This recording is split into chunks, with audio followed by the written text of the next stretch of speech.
Please mummy बस करो। आप जब भी आपसे कोई इंसान बात करता है ना, तो आप तो अपना ज्ञान देने लग जाते हो। मतलब आपसे तो कोई इंसान कोई चीज़ शेयर ही नहीं कर सकता। बस हो गया मम्मी, हम समझ चुके हैं इसको कैसे करना चाहिए। प्लीज़ हमने आपसे कोई राय नहीं माँगी, आप प्लीज़ मत दीजिए। ऐसे सब चीज़ें आपने अपने बच्चों से सुनी है ना? तो सबसे पहले हमारा जवाब क्या होता है? हम ये बोलते हैं, "अरे! हम तो तेरा भला ही चाहते हैं, इसलिए तुझे समझा रहे हैं। अरे! हमने भी ये गलती की है, तो तुम समझ जाओ और ये गलती मत करो।" पर मुझे एक बात बताओ, आपने जो गलती की है वो आपने अपनी चीज़ों से सीख कर की है, राइट? उसके बाद आपको पता चला है कि ये गलत था, हमें ऐसा नहीं करना चाहिए था। तो वैसे ही वो बच्चे हैं, उनके अंदर भी वो जिज्ञासा होती है कि वो चीज़ें अपने हिसाब से करें। और फिर अगर वो कुछ गलती कर जाते हैं और वो आपसे आके शेयर करते हैं, तो इसका मतलब ये नहीं है कि आप उनको राय दें। आप बस उनको सुन लें, क्योंकि वो अपनी चीज़ें सिर्फ़ शेयर करने आए हैं। वो ये चीज़ नहीं सुनना चाहते हैं कि ये चीज़ कैसे करनी चाहिए थी। उनको ऑलरेडी अपनी गलती से समझ गया है कि उन्हें कैसे करनी चाहिए थी। पर हम क्या चाहते हैं, "अरे बेटा, ऐसे नहीं करना चाहिए था। अरे बेटा, वैसा नहीं करना चाहिए था। देखो मैंने समझाया था ना, ऐसे नहीं करते। देखो मैंने बोला था ना, वैसे नहीं करते।"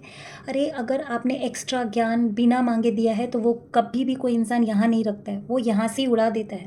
तो यहाँ से उड़ाने के बजाय अगर आप चाहती हैं कि वो यहाँ रखे, तो सिर्फ़ तब दें जब वो माँगे। जब वो ना माँगे तो उसे मत दीजिए, क्योंकि उसे अच्छा नहीं लगेगा। मैं ये नहीं बोलती हूँ कि हम एकदम परफेक्ट मदर्स हैं या हमको हमेशा परफेक्टली बिहेव करना चाहिए। पर जो गलती हमने की है, तो हम कोशिश कर सकते हैं ना कि हम दोबारा ना करें। तो इसीलिए उसके लिए हमें ध्यान से सब कुछ सुनना पड़ेगा। ऐसा नहीं है, मुझ में भी ये प्रॉब्लम है, मैंने भी अपने बच्चों के साथ ये गलती की है और मैंने भी अपने थेरेपिस्ट से इसकी हेल्प ली और मैंने पूछा ये मदरली लव और ये जो इमोशन आता है जिसकी वजह से हम बार-बार बच्चे को टोकते हैं या बोलते हैं, उसे कैसे कंट्रोल करना चाहिए। तो उन्होंने ही मुझे बताया कि बच्चों को सिर्फ ध्यान से सुनिए। अगर सुनने में वो आपसे कुछ पूछ रहे हैं, तो ही उनको बोलिए या तो ही उनको सजेशन दीजिए, अदरवाइज़ सिर्फ़ उनको सुनना अच्छा लगता है।